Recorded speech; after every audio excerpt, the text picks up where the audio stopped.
Havia um tempo em que a Índia vivia sob o domínio de um império estrangeiro. Durante quase 2 séculos, o poder britânico moldava as leis, controlava as riquezas e sufocava o espírito de um povo que carregava em sua história milênios de cultura, filosofia e espiritualidade. Muitos acreditavam que a libertação seria possível apenas através das armas, da violência, da guerra.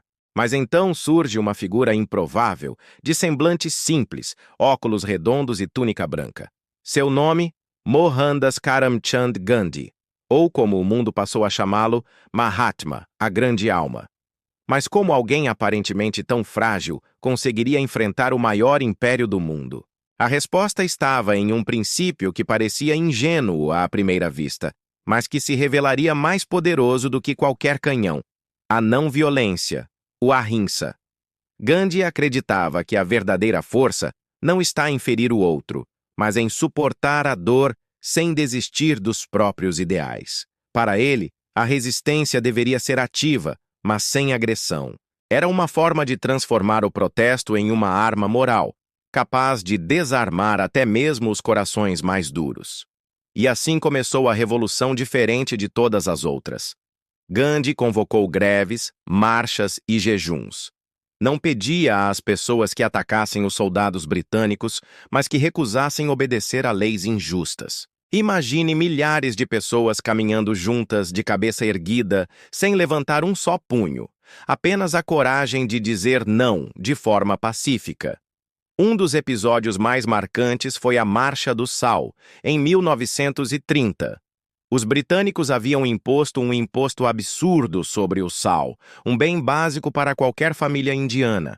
Gandhi, então, percorreu mais de 300 quilômetros a pé, acompanhado por multidões, até o mar. E lá, diante do mundo, ele recolheu um punhado de sal com as próprias mãos, desafiando uma lei que ninguém ousava questionar. O gesto simples se transformou em símbolo universal de resistência.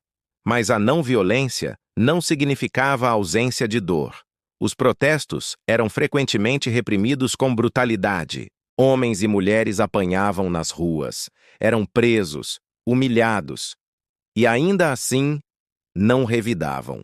Essa imagem, a de pessoas desarmadas suportando golpes sem devolver a violência, começou a chocar a opinião pública internacional. O Império Britânico, que se orgulhava de sua civilização e moral, passou a ser visto como opressor e cruel. O que Gandhi ensinava ia além da política. Ele despertava nos indianos a noção de que a liberdade não era apenas a independência de uma nação, mas a libertação do medo, da submissão e da injustiça. A luta não era só contra a Inglaterra, mas contra tudo aquilo que aprisionava o espírito humano. E aos poucos, algo extraordinário aconteceu.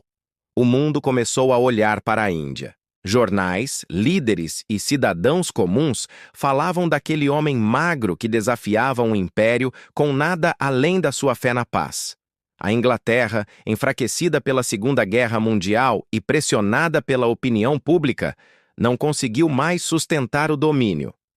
Em 15 de agosto de 1947, a Índia finalmente conquistou sua independência. Não houve uma grande batalha final, não houve exércitos derrotados em campo. Houve, sim, a vitória da persistência, da fé e da resistência pacífica. O legado de Gandhi foi muito além das fronteiras da Índia. Seu princípio de ahimsa inspirou líderes como Martin Luther King Jr. nos Estados Unidos e Nelson Mandela, na África do Sul. Mostrou ao mundo que a verdadeira revolução não precisa nascer das armas, mas da coragem de não revidar, de resistir em paz. E talvez a maior lição de Gandhi seja esta: a violência pode até impor silêncio por um tempo, mas apenas a não-violência pode conquistar corações de forma duradoura. Hoje, quando vemos sociedades cada vez mais polarizadas e cheias de conflitos, a história de Gandhi continua a nos provocar uma pergunta inquietante. Será que temos coragem de lutar sem odiar, de resistir sem destruir? Mahatma Gandhi provou que sim. Ele libertou uma nação não pelo medo, mas pelo exemplo. e lembrou à humanidade que a verdadeira força não vem dos punhos cerrados, mas da alma que se recusa a se curvar diante da injustiça. Fica um convite para que todos possam refletir sobre esse episódio surpreendente de luta baseada na não-violência. Parece contraditório, mas foi um lindo exemplo real.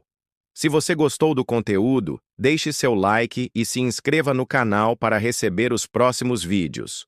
Fui!